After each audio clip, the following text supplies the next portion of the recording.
that the Lakers will be signing Mac McClung to a two-way contract. Just got the press release just now. It is official. Mac McClung is now on a two-way contract with your Los Angeles Lakers. Means in theory he could appear in the season finale tomorrow night against the Denver Nuggets. And wouldn't be surprised if we saw Mac McClung once again in Summer League for your Los Angeles Lakers, making it the Thomas and Mac McClung Center in Las Vegas. Can't wait to go see him out there. Hopefully we do see him with that squad. But we do need to get to the Russell Westbrook trade news coming from Mark Stein. Looks like the Indiana Pacers could potentially get into the mix. And this is something we've been speculating about for a while, with them being an ideal landing spot for Russell Westbrook. Joining me to discuss is Sean Davis from LakersNation.com. Sean, we threw this out as a hypothetical trade a few weeks ago. Our Ron Gutterman was the one who actually put this one out there, and now it sounds like there might actually be some legs to it.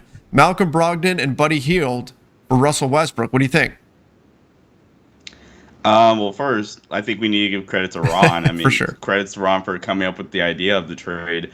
But I think it makes sense, and I think for people that are saying why would the Pacers do that? You're selling the Pacers on, hey, look, you get some additional draft capital, you get to free up cap space. They can honestly buy him out if they truly wanted to immediately after the trade if he wanted to buy out and he didn't want to be in Indiana.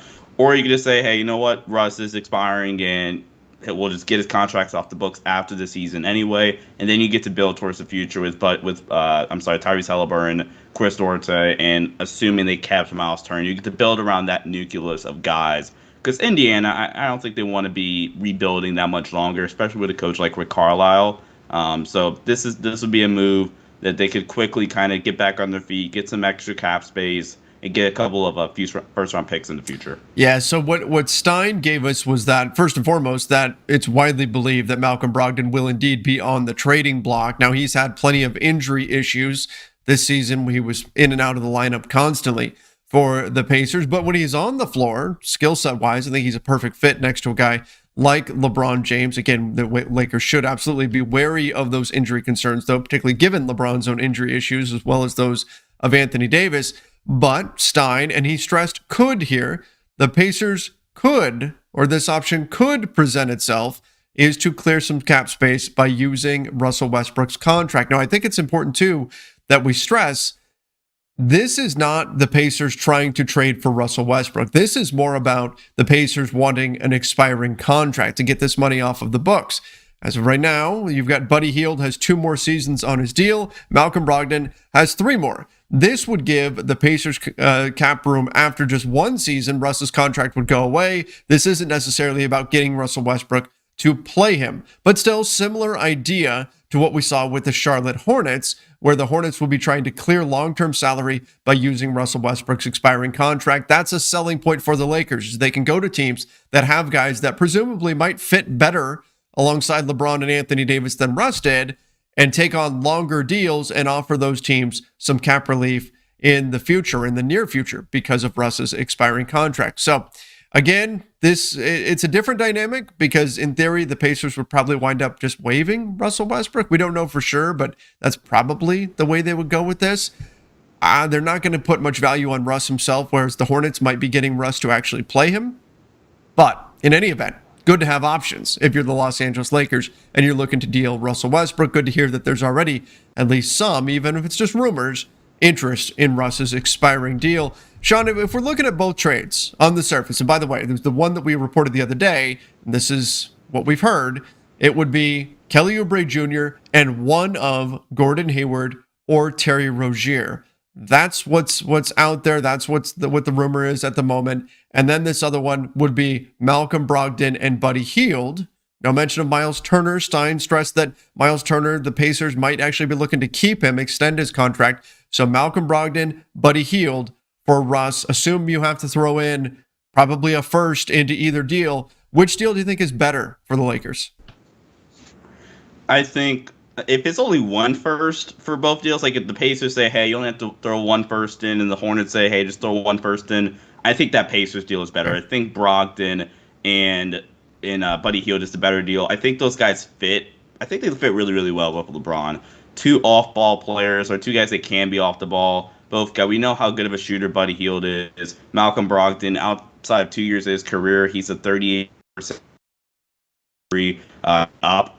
Actually, 2 years where he shot 40+% from 3, while being able to be a really good defender when healthy and on the floor. I think the argument for that Hornets deal in comparison to the Pacers deal, like if they're both on the table at the same time, is that Indiana realistically would probably demand a little bit more in terms of draft compensation. Sure. And meanwhile, the Pacers, Gordon Hayward, his contract is a little bit easier. Hornets. You only have this year and next year. Yeah, my bad. No worries. Yeah. So with the Hornets deal, Gordon Hayward, you don't have to worry about his contract too long. But it kind of, and I would go with Gordon Hayward over Terry Rozier just because of the contract. And I like Gordon Hayward a lot. I think he could fit with the potential coach that they might wind up hiring in the offseason. But Gordon Hayward, Kelly Oubre, 2 wings that can give you some size, some shooting as well on the offensive end. Yeah, that's my struggle with this. And I do think you're right in terms of, on paper anyway, this is all speculative right now. It's not like these are official offers. We're still in season at the moment, but these are offers that could potentially be out there, could be landing spots for Russ. If we're looking at these two potential deals, and again, they're very similar in terms of what the Lakers are providing with cap relief and maybe some draft compensation, and what the Lakers are getting, longer term salaries that in theory are better fits. The Pacers, if they're getting Russ just for his contract and not to play him, would probably want more draft compensation coming back than the Hornets, who probably would be getting Russ to actually put him on the floor and use him out there. They would like him in their fast-breaking offense. Now, again, we've heard some rumors that the Hornets wouldn't really be interested. Look, there's going to be smoke all over the place as we head into the offseason. There's going to be reports that certain teams are interested, then there's going to be counter reports saying they're not. It's all a leverage ploy. There's going to be a lot of that going back and forth. So Lakers Nation, just be prepared for that. But ultimately, I think it comes down to the draft capital. And then I keep falling back on this. Hayward and Oubre, if that is what the package is, or Terry Rozier and Oubre Jr., the Lakers lacked big wings.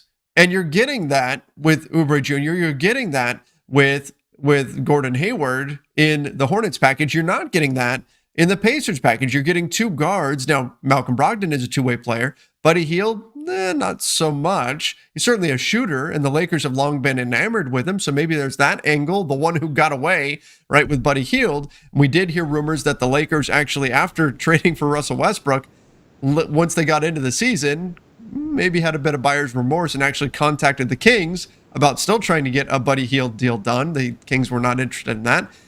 But I see pros and cons to either one of these deals. And I think it's ultimately going to come down to the draft compensation. If these are actually on the table, whichever one wants less future assets, I think that could probably break the tie, at least from my perspective. Yeah, I think these are both 2 offers that if they happen, you would be happy as a Lakers fan. My question is, Trevor's, does kind of mean that the Houston Rockets deal is a lot less likely to happen now? And they're at least going to get probably one of either Charlotte or the potential deal of Malcolm Brogdon and Buddy Hield from the Pacers. Yeah, and here's why, and I think that's a great point. Here's why: if either one of those deals is really on the table, it immediately jumps ahead of the Houston Rockets deal, because with the Rockets deal, you don't know for sure that it's going to be a better fit with John Wall than with Russ, and in fact, you're kind of trading like for like. I'm not saying John Wall and Russ are the same player, but it's the same. You're moving forward with the same concept. Let's get a high volume point guard next to LeBron James. Well, we've already seen that not work a couple of seasons now. You're going in a different direction. If you go get a Malcolm Brogdon, you go get Gordon Hayward, guys like that, you're finding more the bigger wing type players. John Wall doesn't give you that. So you are more likely to be put in a situation where things still don't work if you go get John Wall. Now his contract is expiring, but what draft capital do you have to give up in order to make it happen? Are you really changing your schemes all that much? Are you really changing the makeup of your roster all that much? If you've got a $47-ish million John Wall contract sitting on your books and then still filling out with veteran minimums, you get a bit more depth with the other deals. So I'd think that the John Wall thing becomes a distant third behind those 2 trades. Doesn't mean it's going to be completely off the table. Doesn't mean it's something the Lakers shouldn't consider at all. But in my mind, the Hornets deal, the Pacers deal, if those are really out there, they're far superior to a John Wall trade. And again, going back really quickly to the Buddy Hield and Brogdon thing, Brogdon's 6'5", and when healthy is a good defender. Buddy Hield is 6'4", 6'5".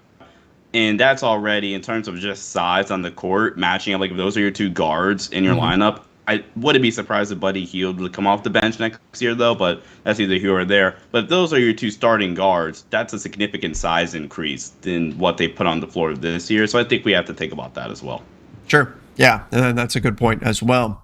But Lakers Nation, give us your thoughts in the comments down below. What do you think if the Pacers, and again, Mark Stein stressed, could be available? So this is not like a definite or anything like that. This is all very, very early stages. But if that Pacers deal is on the table, you've got to add in some sort of draft compensation. Maybe it's one. Maybe the Pacers say we have to have 2 first-round picks.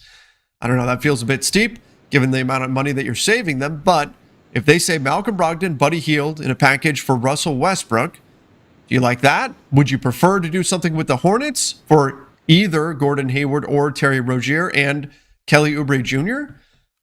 What would you go if you were the Lakers, or do you go back to a John Wall trade? Lakers Nation, let us know in the comment section down below what you think the Lakers should do.